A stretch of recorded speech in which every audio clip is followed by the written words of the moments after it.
There's so many wireless earphones nowadays, from big brands to small, from AirPods Pro clones to AirPod Pros. It does make it really hard to make a choice, and I will do my part in helping reduce that confusion by reviewing as many true wireless earphones as I can, because, well, I have many true wireless earphone reviews planned, I think. Also, everything on this table is going to be reviewed, so if you're interested in what's over here, make sure you subscribe.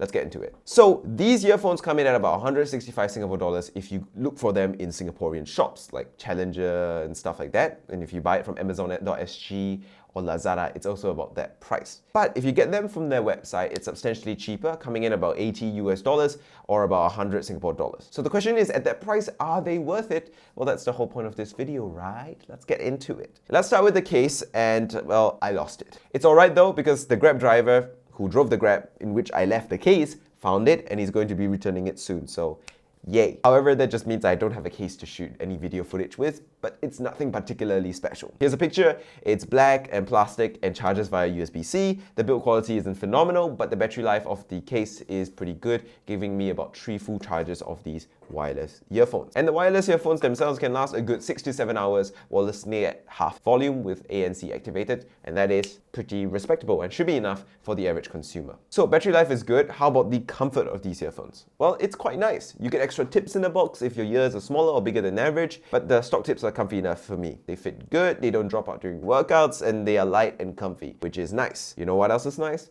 My Instagram and my Discord. Follow me on Instagram because you get to see behind the scenes and possible giveaways coming. Hint, hint, 10,000 subscribers. And join my Discord if you have any questions you want to ask, because my Discord is a lovely place where everyone is friendly, and if you're not friendly, you get kicked. So you can ask many questions there. It's a very positive community, unlike some other Discords, which I won't name. Design-wise and build quality-wise, there's nothing too much to write home about with these earphones. I mean, they're just black AirPods Pros with a flat side that's glossy. It's light and doesn't feel as rigid, but it's fine considering they're just be in your ears, and that lightness does help with how comfy it is as well. They look perfectly fine, and I think you won't look poor or rich wearing them, and I think that's good. In terms of controlling these earphones, it's actually quite well laid out and quite intuitive. To be honest, I really wished earphone makers just all had a standard for wireless earphone controls.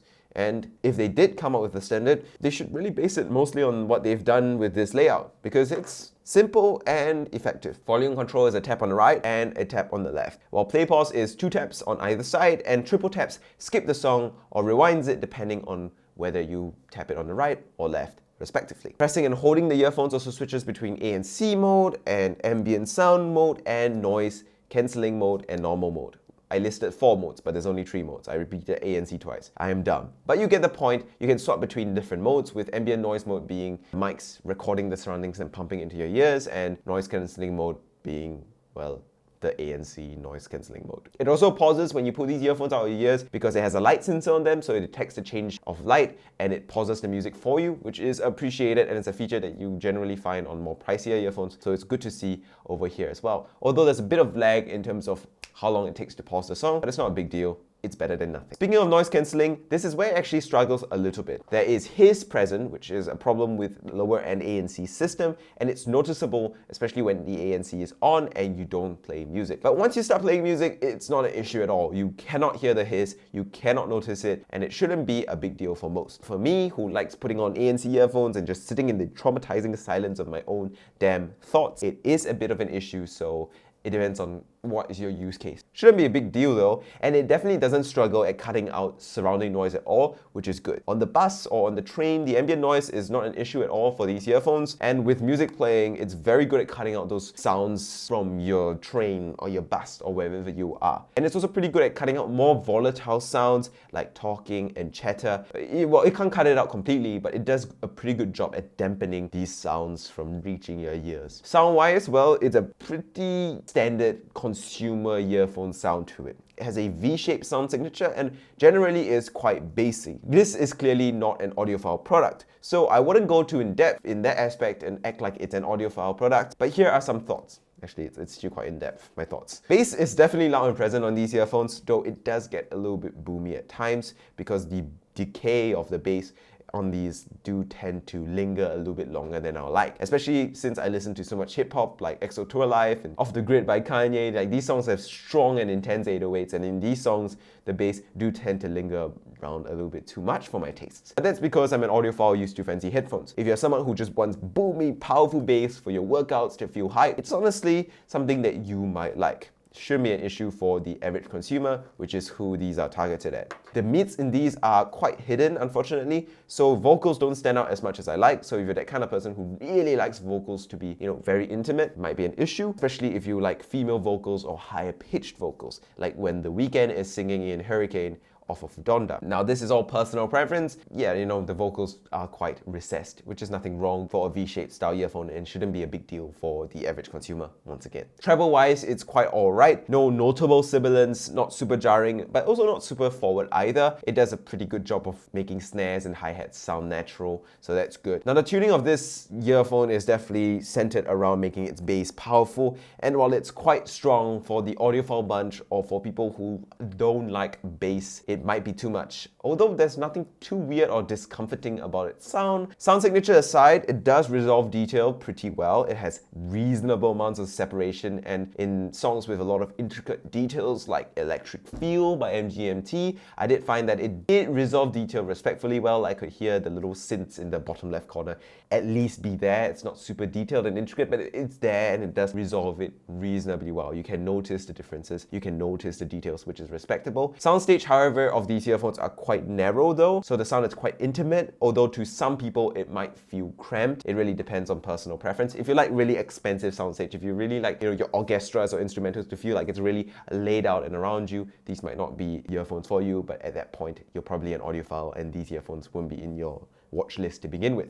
But if you're someone who is an average consumer, shouldn't be a big deal. And if you're someone who likes intimate sound, it also shouldn't be a big deal. It should actually be a bonus as well. Overall, for consumer products, which this is what it is, it's a consumer audio product, it sounds perfectly enjoyable. Though those of the more anally retentive type who are also known as audiophiles, like me, should be prepared to go wired or pay more if you really care about balanced, crisp, precise sound. These are bassy, these are fun, and for the average listener who's just listening to Spotify top 50 pop playlists and having fun with friends who actually have a life and actually see the sun and aren't audiophiles, these are going to be perfectly adequate for most people. And actually quite enjoyable, especially if you're trying to get hyped to the Uzi Vert. Latency-wise, these earphones are pretty responsive. There's no lag when watching videos or movies, and in games, it's definitely responsive enough to not detract from the experience. Maybe it's because my phone display is only 60 Hz or I'm a filthy casual, but it seems fast enough for gaming, at least because I'm not really a sweaty tryhard when it comes to mobile games. I'm really casual when it comes to mobile games. Connectivity-wise, I also didn't face any connection issues, not even once, even on the MRT, even near electromagnetic interference areas like